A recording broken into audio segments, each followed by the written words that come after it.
ഏറ്റവും സ്നേഹമുള്ളവരെ, അധ്വാനിക്കുന്ന 7 ശിഷ്യന്മാർക്ക് കർത്താവ് പ്രത്യക്ഷപ്പെടുന്ന ഭാഗമാണ് യോഹന്നാന്റെ സുവിശേഷം 21-ാം അധ്യായം 1 മുതൽ 14 വരെയുള്ള വചനങ്ങള്. യേശു ഇതിനു മുമ്പ് സമാന്തര സുവിശേഷത്തിലൂടെയും യോഹന്നാന്റെ സുവിശേഷത്തിലൂടെയും 5 പ്രാവശ്യം പ്രത്യക്ഷപ്പെടുകയാണ്. ഒന്നാമത് ദുഃഖിച്ച് യേശുവിനെ അന്വേഷിച്ച് യേശുവിന് സുഗന്ധദ്രവ്യം പൂശുവാനായിട്ട് കല്ലറയിലേക്ക് പോകുന്ന മഗ്ദല മറിയത്തിന് യേശു പ്രത്യക്ഷപ്പെടുന്നു.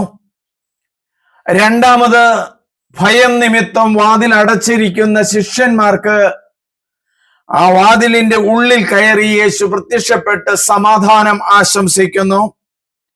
മൂന്നാമത് എമൗസിലേക്ക് പോകുന്ന 2 ശിഷ്യന്മാരുടെ കൂടെ സഹയാത്രികനായിട്ട് കർത്താവ് കടന്നു വരുന്നു. നാലാമത് യേശു കടന്നു വരുന്നത് 11 ശിഷ്യന്മാരും ഒരുമിച്ചിരിക്കുമ്പോൾ തോമസ് അവിടെയുണ്ട്. തോമാസ് സ്ലീഹായ്ക്ക് പ്രത്യക്ഷപ്പെടുന്നതാണ്. അഞ്ചാമത് അധ്വാനിക്കുന്ന 7 ശിഷ്യന്മാരുണ്ട്. യോഹന്നാന്റെ സുവിശേഷം 21-ാം അധ്യായം 1 മുതൽ 4 വരെയുള്ള വചനങ്ങളില്. ഇവിടെ ഒരു പ്രത്യേകത, യേശുവിന്റെ ഉയർപ്പിന് ശേഷം പത്രോസ് പറയുകയാണ്, ഞാൻ മീൻ പിടിക്കാൻ പോവുകയാണ്.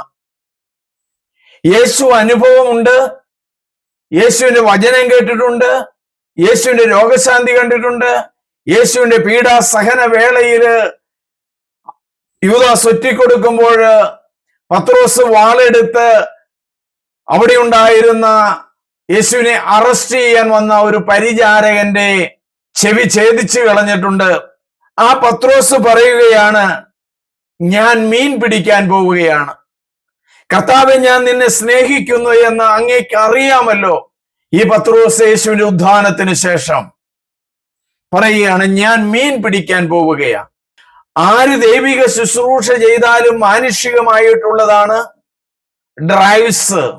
മനുഷ്യന് സാധാരണഗതിയില് മൃഗങ്ങൾക്കും 3 ഡ്രൈവ്സ് ഉണ്ട്. 1 വിശപ്പ്, ഹങ്കർ. 2 തേഴ്സ്റ്റ്, ദാഹം. 3-ാമത്തേത് ലൈംഗികത. ഈ പത്രോസ് പറയും, ഞാൻ മീൻ പിടിക്കാൻ പോവുകയാ. ഈ പത്രോസിന്റെ കൂടെ വരുന്നത് രണ്ടാമത് പോകുന്നത് തോമാസ് സ്ലീഹയാണ്. 3-ാമത്തേത് നഥാനിയേലാണ്. 4-ാമത്തേത് സെബദിയുടെ പുത്രന്മാരായ യാക്കോബ്, യോഹന്നാൻ. അങ്ങനെ 5 പേരായി. 6-ാമത്തേത് 2 ശിഷ്യന്മാരാണ്. 6ഉം 7ഉം ശിഷ്യന്മാരാണ്. ഇവർ ഒരുമിച്ച് മീൻ പിടിക്കാൻ പോവുകയാ. ഒരു രാത്രി മുഴുവനും വല വഞ്ചിയുടെ വലതുവശത്തും ഇടതുവശത്തും വീശി. എന്നാൽ ഒരു ചെറിയ മീൻ പോലും അവർക്ക് കിട്ടിയിട്ടില്ല. ഈ സാഹചര്യത്തില് പ്രഭാതത്തില് യേശു ആ കടലിന്റെ അരികിൽ വന്നിട്ട് ചോദിക്കുകയാണ്, കുഞ്ഞുങ്ങളെ, നിങ്ങൾക്ക് വല്ലതും കിട്ടിയോ? ഇല്ല എന്ന് പറയുകയാ. ഈ അവസരത്തിൽ യേശു ആ ശിഷ്യന്മാരോട് പറയുകയാ, നിങ്ങൾ വലതുവശത്ത് വീശുക. യേശു പറയുന്നത് വലതുവശത്ത് വീശുക. യേശു പറഞ്ഞതനുസരിച്ച് അവർ വീശി. യേശു അപ്പം വർദ്ധിപ്പിച്ചു കൊടുക്കുമ്പോൾ ശിഷ്യന്മാരോട് പറയുന്നുണ്ട്, നിങ്ങൾ ഇവരെ ഈ പുൽത്തകിടിയിൽ ഇരുത്തുവിൻ. 5 അപ്പവും 2 മീനും എടുത്ത് യേശു ആശീർവദിച്ചു കൊടുത്തു. ഒരു പക്ഷേ ഈ അവസരത്തില് പത്രോസിന്റെയും ശിഷ്യന്മാരുടെയും ഈ 7 ശിഷ്യന്മാരുടെയും മനസ്സില് ഈ യേശു ചെയ്ത അടയാളങ്ങളും അത്ഭുതങ്ങളും തിളങ്ങിയിട്ടുണ്ടാകാം. യേശു പറയുകയാണ്, നിങ്ങൾ വലതുവശത്ത് വീശുവിൻ. യേശു പറഞ്ഞിടത്ത് അവര് വീശി. വലിയൊരു മീൻ അവർക്ക് കിട്ടി. വലിയൊരു മീൻ കൊയ്ത്ത് അവർക്ക് കിട്ടി. തദവസരത്തില് കൂടെ ഉണ്ടായിരുന്ന ഒരു ശിഷ്യൻ പറയുക, അത് യേശുവാണ്. കടൽ തീരത്ത് നിന്ന് ആരും പറഞ്ഞിട്ടില്ല, നിങ്ങൾ വലതുവശത്ത് വീശു. യേശു മാത്രമാണ് പറഞ്ഞിരിക്കുന്നത്. അങ്ങനെ വീശിയപ്പോൾ ധാരാളം മീൻ കിട്ടി. ദൈവവചനം അനുസരിച്ച്, യേശുവിന്റെ മൊഴികൾ അനുസരിച്ച് വീശുമ്പോൾ നമുക്ക് എന്താണോ ആവശ്യം അത് നമുക്ക് ലഭിച്ചിരിക്കും. യേശു നമ്മുടെ കടൽ തീരത്ത് യേശു നമ്മുടെ ഹൃദയമാകുന്ന കടൽ തീരത്ത് വന്ന് നിൽക്കുന്നുണ്ട്. നമ്മുടെ അധ്വാനം കാണുന്നുണ്ട്, നമ്മുടെ കണ്ണുനീർ തുള്ളികൾ കാണുന്നുണ്ട്, നമ്മുടെ സംശയങ്ങൾ കർത്താവ് കാണുന്നുണ്ട്. കർത്താവ് കാണുന്നയാ യേശുവാണ് കടൽ തീരത്ത് വന്നിട്ട് ചോദിക്കുന്നത്, കുഞ്ഞുങ്ങളെ നിങ്ങൾക്ക് വല്ലതും ലഭിച്ചോ? യേശുവിന്റെ ആ മൊഴിക്ക് കർത്താവ് പറയുന്നതനുസരിച്ച് ചെയ്യുവാനായിട്ട് തയ്യാറായാൽ മതി. നിങ്ങളുടെ കടങ്ങൾ മാറും, നിങ്ങളുടെ രോഗങ്ങൾ മാറും, ദൈവത്തിന്റെ സമൃദ്ധമായ അനുഗ്രഹത്താൽ നിങ്ങൾ നിറയും. നമുക്കൊരു നിമിഷം പ്രിയമുള്ളവരെ പ്രാർത്ഥിക്കാം. കാരുണ്യവാനായ യേശുവേ, അധ്വാനിച്ചു വലഞ്ഞിട്ട് കടം വീട്ടാൻ സാധിക്കാത്ത ആയിരങ്ങൾ ഞങ്ങളുടെ നാട്ടിലുണ്ട്. കർത്താവെ, അധ്വാനിച്ച് കടം വീട്ടാൻ സാധിക്കില്ല എന്ന് വേദനയോടെ പറയുന്ന യുവാക്കന്മാരെയും യുവതികളെയും ഞങ്ങളിതാ സമർപ്പിക്കുന്നു. അധ്വാനിച്ചിട്ട് ഫലം ലഭിക്കാത്തവരെ സമർപ്പിക്കുന്നു. കർത്താവായ യേശുവേ, അധ്വാനിച്ചിട്ട് എല്ലാം നഷ്ടപ്പെട്ടു പോയവരെ സമർപ്പിക്കുന്നു. പ്രകൃതിക്ഷോഭങ്ങൾ മൂലം നഷ്ടപ്പെട്ടവരെ സമർപ്പിക്കുന്നു.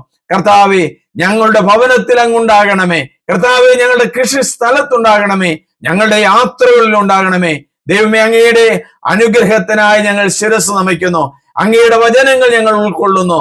വലതുവശത്ത് വീശുക, കർത്താവിന്റെ വചനത്തോടുകൂടെ വീശുക, പരിശുദ്ധ കുർബാനയോടുകൂടെ വീശുക, ആരാധനയോടുകൂടെ വീശുക, ആരാധനയോടുകൂടെ വീശുക, സ്തുതിപ്പോടുകൂടെ വീശുക. ദൈവത്തിന്റെ അനുഗ്രഹത്താൽ ഈ വചനം കേൾക്കുന്ന എല്ലാവരെയും അനുഗ്രഹിക്കട്ടെ. ദൈവമേ നന്ദി, ദൈവമേ ആരാധന. സ്നേഹമുള്ളവരെ, നിങ്ങളുടെ ആവശ്യങ്ങൾക്ക് വേണ്ടി പ്രത്യേകമായി പ്രാർത്ഥിക്കുന്നു. നമ്മുടെ കർത്താവ് യേശു മിശിഹായുടെ കൃപയും പിതാവായ ദൈവത്തിന്റെ സ്നേഹവും പരിശുദ്ധാത്മാവിന്റെ സഹവാസവും നാം എല്ലാവരോടും കൂടെ ഉണ്ടായിരിക്കട്ടെ, ഇപ്പോഴും എപ്പോഴും എന്നേക്കും. ആമേൻ. ഏറ്റവും പ്രിയമുള്ളവരെ, നിങ്ങൾ എല്ലാവരും ഇത് സബ്സ്ക്രൈബ് ചെയ്യണം, ഷെയർ ചെയ്യണം. വചനത്തിലൂടെ ആയിരങ്ങൾ രക്ഷപ്പെടുന്നു. ദൈവത്തിന്റെ അനുഗ്രഹത്തിനായി നിങ്ങളെ ഓരോരുത്തരെയും സമാധാനമായി യേശുവിന്റെ ഹൃദയത്തിലേക്ക്, യേശുവിലേക്ക്, ദിവ്യകാരുണ്യനാഥന്റെ അരികിലേക്ക് സമർപ്പിക്കുന്നു. ദൈവം നിങ്ങളെ അനുഗ്രഹിക്കുന്നു. സബ്സ്ക്രൈബ് ചെയ്യുക, ഷെയർ ചെയ്യുക.